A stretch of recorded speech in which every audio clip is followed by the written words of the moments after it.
जय हिंद। नमस्कार साथियों, कैसे हैं आप सभी लोग। उम्मीद करते हैं कि आप सभी लोग अच्छे होंगे और आप सभी लोग की तैयारी जो है बिल्कुल ही अच्छी तरीके से चल रही होगी। तो साथियों, आज की इस क्लास में हम सभी लोग जो है इंडियन आर्मी भर्ती परीक्षा 2026 के लिए जो है साथियों टॉप ऐसे इंपोर्टेंट और चुनिंदे प्रश्नों को देखेंगे जो कि साथियों आपके 10 जून के एग्जाम के लिए काफी ही इंपोर्टेंट है। और जिन भी साथियों का पेपर अभी 10, 11, 12, 13, 14, 15 और 16 जून को है, उन साथियों के लिए क्लास जो है साथियों रामबाण क्लास साबित होंगे।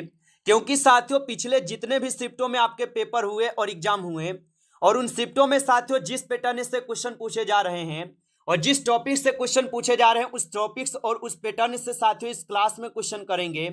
और जिन भी साथियों का पेपर अभी होने वाले हैं उनके लिए क्लास रामबाण क्लास साबित होंगे। तो चलिए क्लास को हम स्टार्ट करते हैं। उनसे पहले यदि आप इस चैनल पे पहली बार जुड़े हैं तो आप इस चैनल को सब्सक्राइब करके ऑल नोटिफिकेशन को भी ऑल पे दबा के जुड़ जाइएगा, जिससे कि जब भी कोई नई क्लास हो सबसे पहले क्लास का नोटिफिकेशन आपके पास जो है पहुंच सके। तो आप इस चैनल को सब्सक्राइब कर लीजिएगा, साथ ही साथ आप जो है इस क्लास को भी लाइक जरूर कर लीजिएगा। तो चलिए क्लास को स्टार्ट करते हैं और देखिएगा क्वेश्चन क्या पूछा है। क्वेश्चन यहाँ पे पूछे गए कि प्रसिद्ध दिलवारा जैन मंदिर भारत के किस राज्य में जो है स्थित है। चलिए बताएंगे। ये सभी क्वेश्चन काफी इंपोर्टेंट और चुनिंदे क्वेश्चन हैं जो आपके एग्जाम में 100% आपको ये सभी क्वेश्चन पूछे जाएंगे। और प्रसिद्ध दिलवारा जैन मंदिर भारत के किस राज्य में स्थित है, तो ये स्थित हो जाएंगे राजस्थान में। ऑप्शन यहाँ पे बी करेंगे सही जवाब, राजस्थान में स्थित है। चलिए अगला प्रश्न देखेंगे। प्रश्न यहाँ पे है कि महात्मा बुद्ध को ज्ञान की प्राप्ति किस नदी के तट पर हुई थी।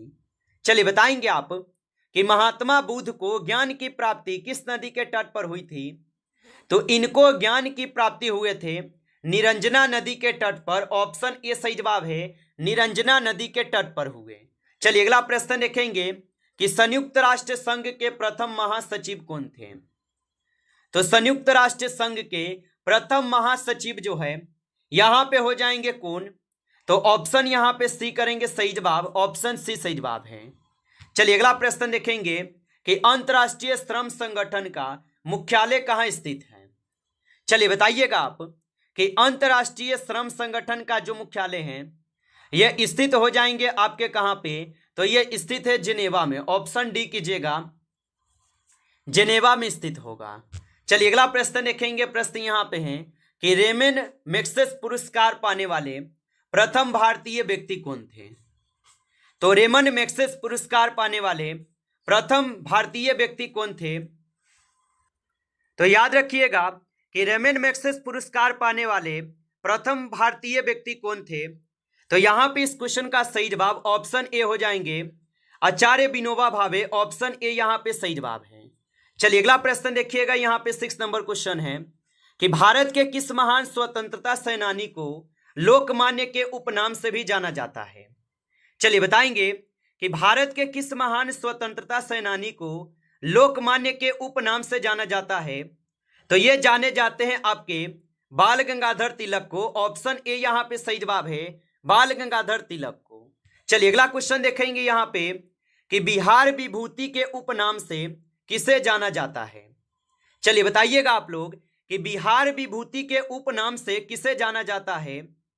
तो यहां पे जानते हैं आपके किसको, तो डॉक्टर अनुग्रहण नारायण सिंह को। ऑप्शन यहां पे बी जो है सही जवाब है। चलिए अगला प्रश्न देखेंगे। यहां पे 8 नंबर है कि भारत के किस राज्य की मुख्य राजभाषा उड़िया है।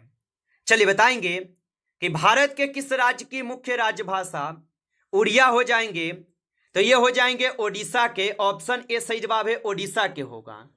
चलिए अगला क्वेश्चन देखेंगे। यहां पे 9 नंबर है कि राधा मोहन कप का संबंध जो है ये किस खेल से है। चलिए बताइए कि राधा मोहन कप का संबंध किस खेल से होगा। तो याद रखेंगे ये हो जाएंगे आपके किस खेल से। तो ये हो जाएंगे आपके पोलो खेल से। ऑप्शन यहां पे बी सही जवाब है, पोलो खेल से। चलिए अगला प्रश्न देखेंगे। यहां पे 10 नंबर क्वेश्चन है कि भारत के पूर्व प्रधानमंत्री राजीव गांधी के समाधि स्थल का नाम जो है क्या है। तो भारत के पूर्व प्रधानमंत्री राजीव गांधी के समाधि स्थल का नाम क्या है? तो इनके समाधि स्थल का नाम होगा वीरभूमि। ऑप्शन ए यहां पे सही जवाब है, वीरभूमि होगा।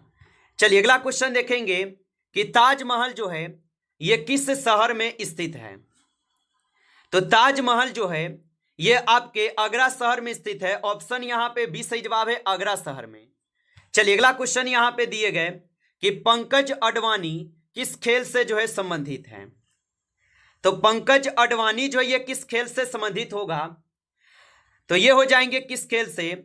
तो यहां पे इस क्वेश्चन का सही जवाब ऑप्शन बी हो जाएंगे।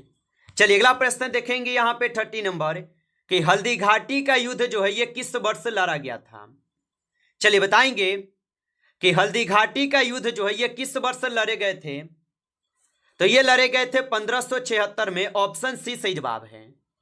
चलिए अगला प्रश्न देखेंगे यहां पे 40 नंबर क्वेश्चन है कि भारत के समुद्री मार्ग की खोज जो है किसने की थी? तो भारत के समुद्री मार्ग की जो खोज है ये किए गए थे आपके वास्को डी गामा के द्वारा। ऑप्शन यहां पे बी सही जवाब है, वास्को डी गामा के द्वारा। चलिए अगला क्वेश्चन देखेंगे कि अंतरिक्ष में जाने वाले प्रथम भारतीय कौन थे? तो अंतरिक्ष में जाने वाले प्रथम भारतीय कौन थे? तो यहां पे इस क्वेश्चन का सही जवाब ऑप्शन ए होगा, राकेश शर्मा। ऑप्शन ए सही जवाब है। चलिए अगला क्वेश्चन देखेंगे यहां पे 60 नंबर कि विटामिन सी का रासायनिक नाम क्या है? चलिए बताइएगा आप लोग कि विटामिन सी का रासायनिक नाम क्या होगा? तो विटामिन सी का रासायनिक नाम जो है यहां पे एस्कॉर्बिक अम्ल हो जाएंगे। ऑप्शन बी यहां पे सही जवाब हो जाएंगे, एस्कॉर्बिक अम्ल होगा। चलिए अगला प्रश्न देखेंगे यहां पे 70 नंबर कि मानव शरीर की सबसे बड़ी ग्रंथि जो है कौन सी है? चलिए बताएंगे। और साथियों आप अभी तक इस क्लास को लाइक नहीं किए होंगे तो आप इस क्लास को लाइक कर लीजिएगा। नए होंगे आप इस चैनल पे तो चैनल को सब्सक्राइब करके ऑल नोटिफिकेशन को भी ऑल पे दबा के जुड़ जाइएगा, जिससे कि जब भी कोई नई क्लास हो सबसे पहले क्लास का नोटिफिकेशन आपके पास जो है जरूर पहुंच सके। और बताएंगे कि मानव शरीर की सबसे बड़ी ग्रंथि कौन सी है? तो यहां पे हो जाएंगे आप सभी लोग का यकृत। ऑप्शन सी सही जवाब है। चलिए अगला प्रश्न देखेंगे यहां पे 80 नंबर है कि आत्महत्या की थैली किसे जो है कहा जाता है? तो आत्महत्या की थैली किसे कहा जाता है? तो आत्महत्या की थैली कहते हैं लाइसोसोम को। ऑप्शन यहां पे बी सही जवाब है, लाइसोसोम को कहते हैं। चलिए अगला प्रश्न यहां पे देखेंगे 90 नंबर क्वेश्चन है कि वॉशिंग सोडा यानी धोने का सोडा का रासायनिक नाम क्या है?